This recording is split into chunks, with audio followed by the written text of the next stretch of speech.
석회를 발랐다.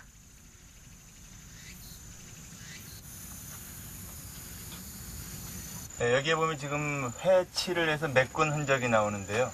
여기는 불상을 조각해서 들어가다가 이제 바위가 이제 금이 가거나 짜게진 부분에는 위에다 이제 회칠을 하고 아마 위에 채색을 덧했을 것 같습니다. 그래서 아마 이쪽 부위에 채색들이 안 남아 있는 이유는 바로 이 회 위에 채색되었던 것들이 지금 떨어졌기 때문에 아마 보이지 않는 것 같습니다. 돌의 상태가 좋지 않은 경우 보완하기 위해 석회를 바르는 것이다.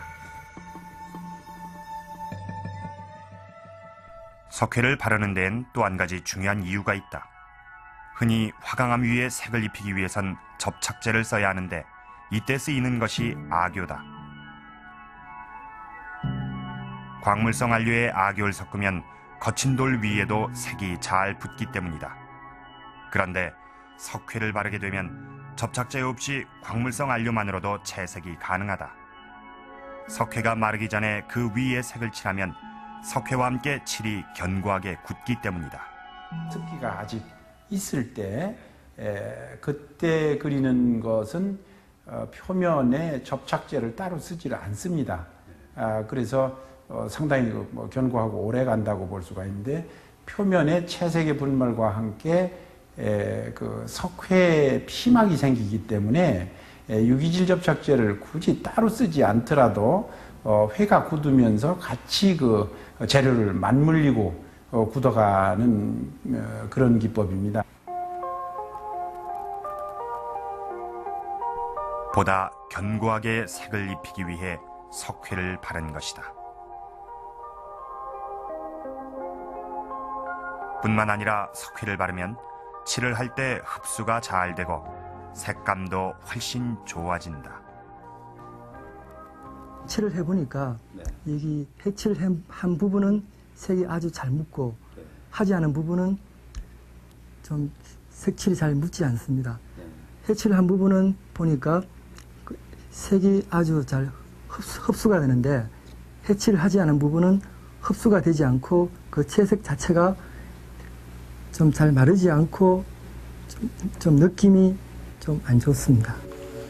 채색하기 전에 석회를 먼저 바르는 건 보다 쉽고 견고하게 색을 칠하기 위한 것이다.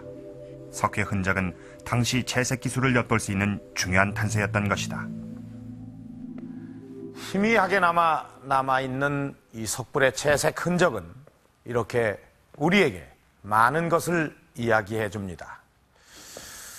천여 년 전 이 땅의 석불에도 채색을 했다는 사실과 함께 이 채색 방법까지도 자세히 알려주고 있는 것입니다. 사실 지금까지 우리에게 익숙한 이 석불의 모습은 백색의 화강암 위에 그대로 조각을 한 것입니다. 그리고 그 모습에서 우리는 소박함과 친근함을 느낍니다. 이 백색 화강암에 그대로 조각을 해도 석불의 아름다움을 표현하는 데에는 전혀 부족함이 없습니다. 더욱이 화강암은 그 표면이 매끄러운 중국의 석회암이나 사암에 비해서 그 표면이 거칠고 딱딱해서 채색을 하기가 어렵습니다.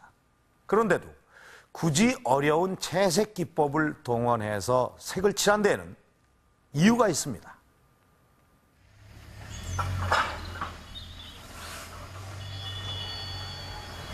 요즘 어느 사찰에서나 볼 수 있는 불상의 모습은 이런 모습이다.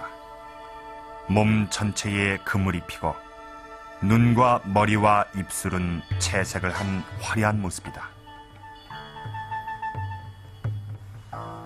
그런가 하면 사찰 벽면을 장식하고 있는 불화도 화려한 색으로 가득하며 사찰 건물도 모두 울긋불긋하게 단청을 하고 있다. 석불을 제외하고 어느 것 하나 채색이 안 돼 있는 것이 없다.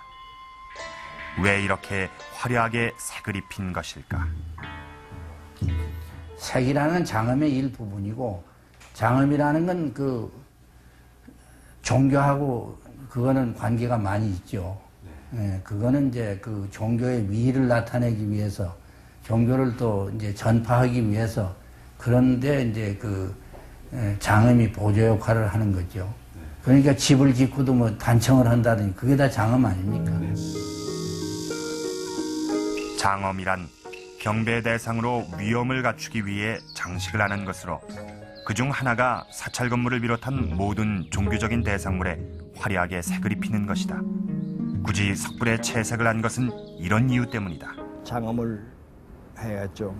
머리든지 입술이든지 그 법이 같은데 다 거기 맞는 채색을 다 끝내놓고 그러고 나서 점원식을 해서 법회를 했을 거예요. 그냥 화강암만 깎아대가지고는 아주 완성된 게 아니니까요.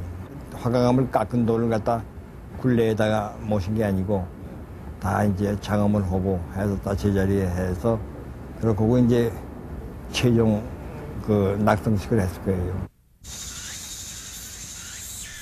특히 석불은 제작 과정에서 여러 가지 예기치 못한 일들이 생길 수 있다. 이곳 성주 노석동 마이불처럼 돌 표면이 갈라져 있을 경우엔 갈라진 틈에 석회를 바르고 색을 칠해 흠집을 가려야만 숭배 대상으로 위엄을 갖추게 되는 것이다.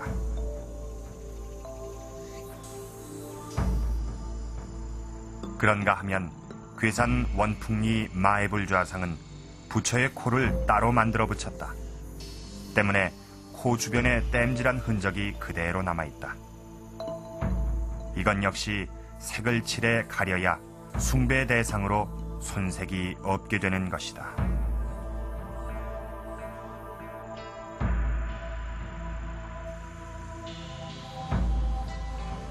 그리고 조금만 거리가 떨어져도 조각 흔적을 확인할 수 없는 석불이 있다. 경주 남산의 삼각 육전불은 가는 선으로 6분의 부처님을 그려놓았다. 그런데 이 마애불은 돌 표면이 검은 데다 가는 선으로 그리듯 불상을 조각해 놓아 6분의 부처님이 어디에 어떻게 새겨져 있는지 잘 보이지 않는다.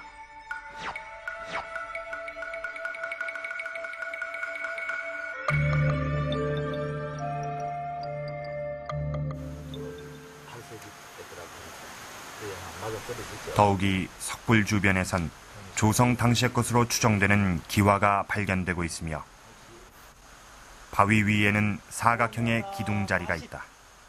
이는 석불을 보호해줄 전실에 기둥을 꽂았던 구멍으로 추정되고 있다. 여기니까 지붕은 아마 이 정도 같겠죠? 이렇게 시작해버리면 이쯤에서 시작해버리면 물이 이 바위 타고 내리지는 않았을 거란 말이에요. 그죠? 지붕은 아마 이 정도 갔을 거예요. 이렇게 이 석불은 지금처럼 야외에 세워져 있던 것이 아니라 전실 안에 모셔져 있었던 것이다.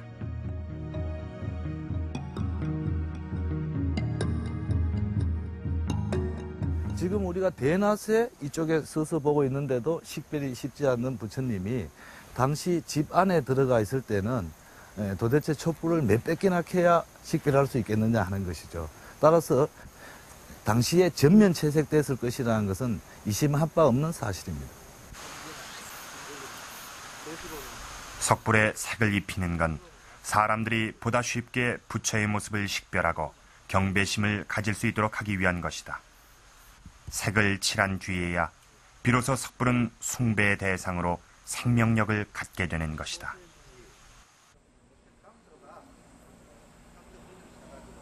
그런데 중국, 일본과는 달리 지금껏 우리는 석불 채색에 대해 인식하지 못하고 있었으며 그 전통도 이어지지 않았다. 지금 제작되는 수많은 석불들은 순백색